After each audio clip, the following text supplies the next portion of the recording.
சின்ன வயசில் ஓமகுளத்தில் இருக்கும்போது யார் வீட்லையாவது போய் டிவி பார்ப்பீங்களா? அது நல்லா சுவாரஸ்யமான கதை அதெல்லாம்.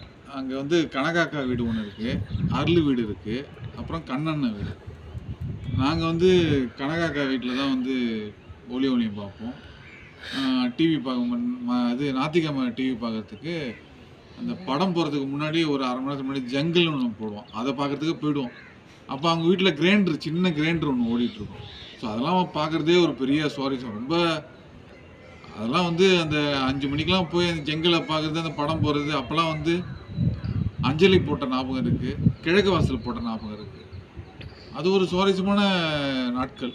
அந்த நாட்கள்லாம் திருப்பிலாம் வரவே வராது. இப்போ இருக்கிற நாட்கள்லாம் என்ன நாட்கள்? அந்த நாட்கள் தான் அது ஒரு கணாக்காலம் சொல்லுவாங்க. அருள் வீட்டில் சின்ன தம்பி போடுவாங்க. அருள் வீட்டில் ஒரு படம் போட்டாங்கன்னா உடனே கண்ணண்ணன் வீட்டில்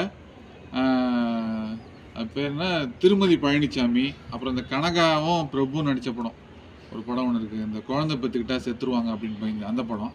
ஸோ இவங்களுக்குள்ளேயே வந்து போட்டி நடக்கும். அருள் வீட்டில் சங்கர் வீட்டில் படம் என்ன படம் போடுறாங்க, அதுக்கு தகுந்த மாதிரி வேறு படம் போடணுன்னு. அருள் வீட்டிலேருந்து அங்கே போய் படம் பார்த்துட்டு அவங்க பாட்டி அருள் வீட்டுக்கு வரும்போது இதே போல் எதனா ஒரு படம் எடுத்து வந்து போடுறானா அப்படின்னு அருள் அவங்க பாட்டி அருளை திட்டிக்கிட்டே வருவாங்க.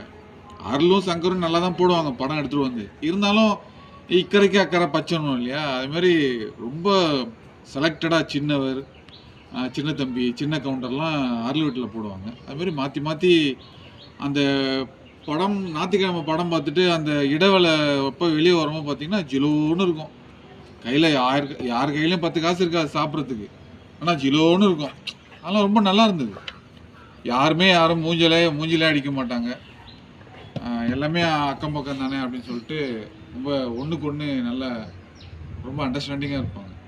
அந்த நாட்கள்லாம் நல்ல நாட்கள்.